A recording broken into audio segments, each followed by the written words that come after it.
Hey, it's Rachel Cooke, your modern mentor. I'm the founder of Lead Above Noise, a firm specializing in retaining, engaging, and developing talent. And today, we are going to talk about how productive you are and whether that continues to be the right question to ask or the right metric to chase. Years ago, Saturday Night Live aired a spoof commercial of a new razor called the Gillette Mach 3. And then, a few years later, they did another spoof for the Schick Quattro, which, as you may have surmised, had 4 blades, beating its predecessor, the Mach 3. The commercials were funny because in real life, the razor companies really kept adding more blades to their products because more was always better than less. The commercials, yes, they are goofy, but they served their purpose. They called out this mentality, this drive for more that nobody seemed to be questioning. And I think about those ads sometimes today as I'm watching the people around me, friends, colleagues, clients in all industries, just continue to strive to get more things done. Everyone around me is so bleeping busy all the time, racing between meetings, shooting off just one more presentation or spreadsheet, all while browsing the productivity section in the App Store. And as I watch this play out, my heart hurts a little bit because burnout and quiet quitting and great resignations and reconsiderations, they continue to dominate the workplace headlines. And friends, something has got to give. Continuing to chase more, better, faster is kind of breaking us. But I don't think the counterpoint to this has to be less, fewer, slower. I think it's not about speed or quantity. I think it's about quality and impact. Neil Pasricha is an author who created the 4S framework for meaningful work. And I kind of think this is what holds the key. It shifts our thinking from how much work to how much good work we're doing. And that's the measure I think we all need to be chasing right now. The first S is story, as in, what's the story or the why behind the work you're doing?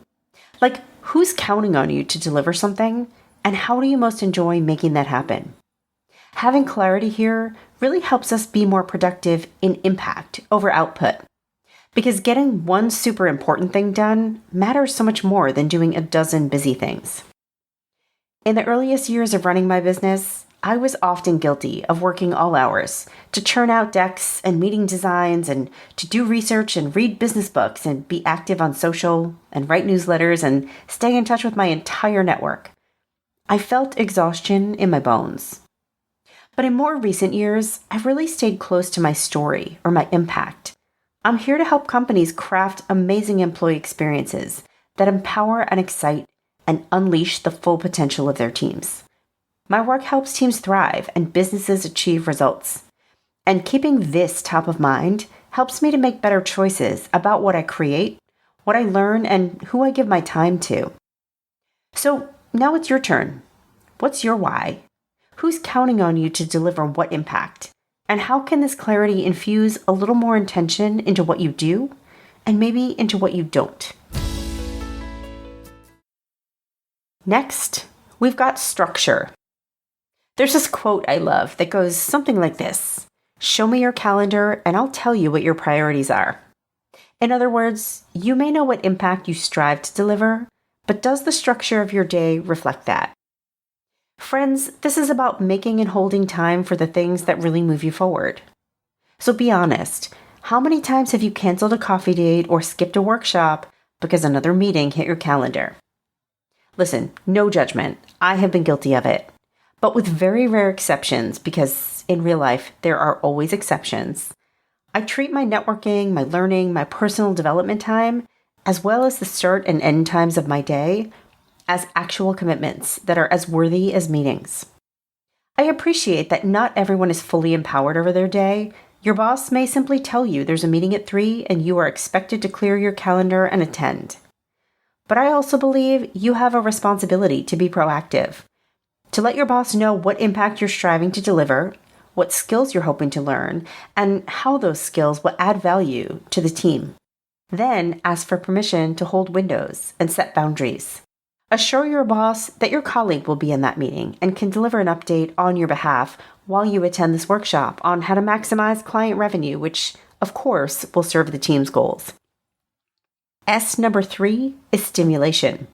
We all have to do things that we find neither fun nor sexy, but dialing up the stuff we love, or at least finding slightly more engaging ways to do the stuff we don't love, helps us maximize the quality of our output. As a business owner, I get tons of emails from companies trying to sell me something. Almost always, these emails are cut and paste jobs, and it shows. I can picture the sender kind of falling asleep, mid-blast. Likely, these people are technically productive, like they're churning out hundreds of emails a day. But doing what bores them to tears probably fails to yield results. Every now and then, though, I'll get something cool, like a custom video that someone made me introducing their service. And these always stop me in my tracks. It takes longer to record a personalized video than it does to copy and paste an email, but the speaker is always engaged. They seem excited and charged, and their energy is contagious, but like in a good way. How stimulating is your work these days? How differently do you show up when you're engaged versus not? And how can you turn up the dial on your feeling of stimulation? Can you reimagine how you process or present data? Can you collaborate with a colleague who's always intrigued you? Can you redesign the meeting agenda so it's more brainstorming and less updating? Commit to staying stimulated and the quality of your output will shine. And finally, we are social. Connection to others matters, full stop. But how we choose to connect will differ person to person. You just need to find your way.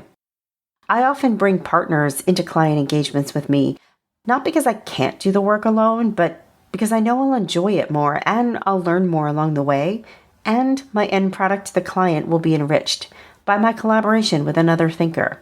When we blend right moments and right people for connection, our experience and our output are better every time. So now take a step back.